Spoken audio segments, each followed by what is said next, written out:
अपनी पैंट उतारी, जिसे देखकर उसका प्रेमी उत्साहित हो उठा और कुछ अनुचित मांग करने की सोचने लगा। लेकिन अगले ही पल उसकी प्रेमिका सीधे एक गहरी नदी में कूद गई। पुरुष स्तब्ध रह गया। उसे समझ नहीं आया कि उसकी प्रेमिका ये क्या खेल खेल रही थी।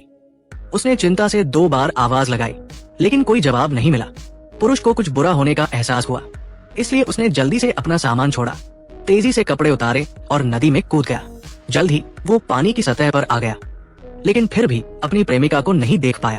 उसका दिल पूरी तरह घबरा गया और उसने फिर से पानी में गोता लगाया। आसपास की हर चीज को ध्यान से देखा।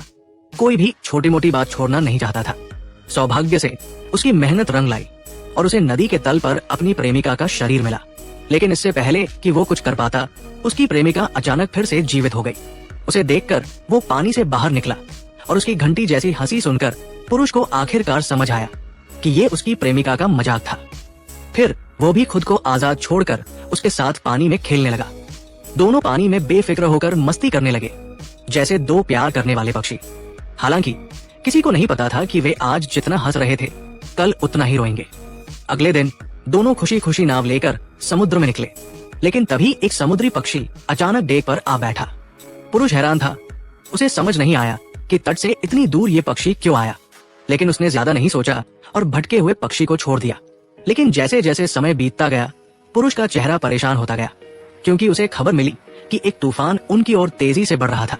वो मौसम पूर्वानुमान की गलती पर गुस्सा था, लेकिन उसने तुरंत प्रेमिका को नाव का रास्ता बदलने को कहा। फिर नाव पर चीजों को ठीक किया और सबसे बुरे हालात के लिए तैयार रहा। लेकिन दोनों ने इस तूफान की भयानकता को कम आंका। विशाल लहरें नाव पर टकराईं और नाव समुद्र पर पंख की तरह तैरती रही। ऐसा लग रहा था कि कभी भी डूब सकती थी। पुरुष को कुछ गलत होने का एहसास हुआ। उसने जल्दी से प्रेमिका को बुलाया और नाव की पाल को समेटने की कोशिश की ताकि नाव स्थिर हो सके। लेकिन ये सब करने के बाद भी वो बहुत घबराया हुआ था।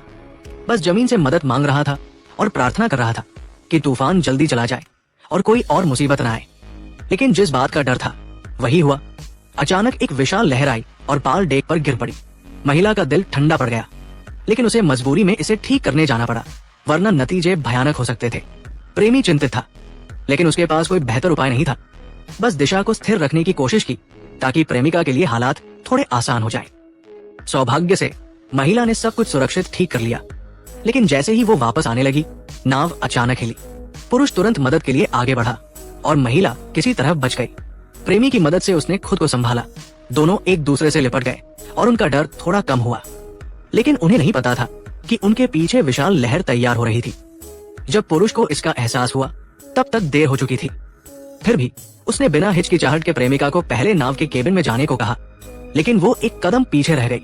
काफी देर बाद महिला बेहोशी से जागी, लेकिन उसे प्रेमी कहीं नहीं दिखा।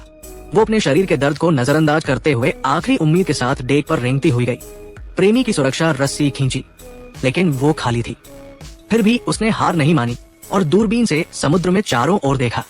अब सबके फोन की बैटरी कितनी है, कमेंट में बताएं। एक ही बैटरी प्रतिशत वाले दोस्त बन सकते हैं। अचानक उसे दूर एक आकृति दिखी। वो खुशी से रो पड़ी और अपनी भावनाओं को रोक न सकी।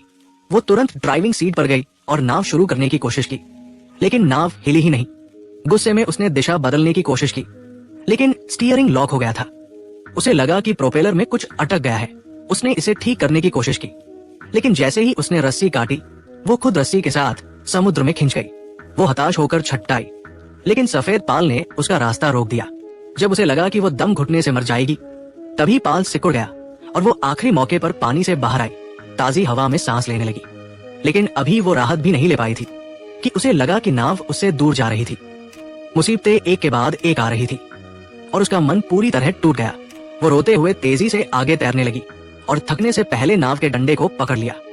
पैरों को सहारा मिलते ही उसका डर थोड़ा कम हुआ। जब उसने अपने मन को शांत किया, तो उसने तुरंत प्रेमी को बचाने नहीं गई, बल्कि पहले नाव को ठीक किया जो कभी भी डूब सकती थी। उसने नाव के छेद को टेप से बंद किया, केबिन का पानी निकाला और पाल को फिर से लगाया। सब कुछ बेहतर होने लगा। जैसे ही उसे लगा कि प्रेमी उसके करीब आ रहा है, उसने कमर पर सुरक्षा रस्सी बांधी और बिना सोचे समुद्र में कूद गई। जल्द ही वो प्रेमी के पास पहुंच गई। उसकी कमजोर सांसें सुनकर उसे बहुत राहत मिली। हालांकि वो खुद बहुत थक चुकी थी, लेकिन अभी थोड़ा आराम भी नहीं कर पाई थी कि उसे प्रेमी की टांग पर भयानक घाव दिखा।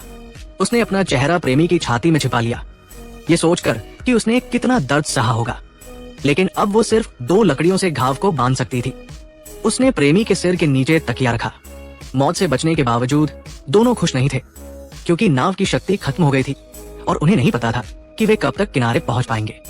इससे भी बुरा ये था कि अगले दिन जब उसने पट्टी खोली तो प्रेमी के पैर का घाव सड़ने लगा था। विशाल समुद्र में वे सिर्फ उसे साफ कर सकते थे। फिर कम होते खाने को देखकर महिला फिर से निराश हो गई, लेकिन प्रेमी ने उसे हिम्मत दी कि वो हार न माने और मछली पकड़ने की कोशिश करे। शायद यही जीवित रहने का एकमात्र रास्ता था। जल्द ही वो औजार लेकर समुद्र में गई। वो मछली की तरह तैर रही थी, लेकिन हर बार उसका भाला मछलियों से चूक जाता। कई बार की नाकामी से वो थक गई और प्रेमी के पास सांत्वना लेने लौट आई। लेकिन अगर खाना और पानी नहीं मिला तो वो समुद्र में भूख से मर जाएगा। तभी अचानक बारिश शुरू हो गई। उसने नाव पर बर्तन रख दिए और खुशी से नाचने लगी। लेकिन समय बीतने के साथ वो फिर निराश होने लगी। विशाल समुद्र में उसे जीने की कोई उम्मीद नहीं दिखी। लेकिन तभी उसे एक हॉर्न की आवाज सुनाई दी। उसने ऊपर देखा तो एक बड़ा जहाज दिखा।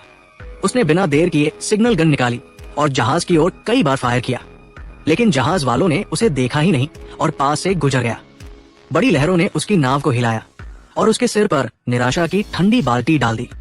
जहाज को दूर जाते देख वो पूरी तरह टूट गई।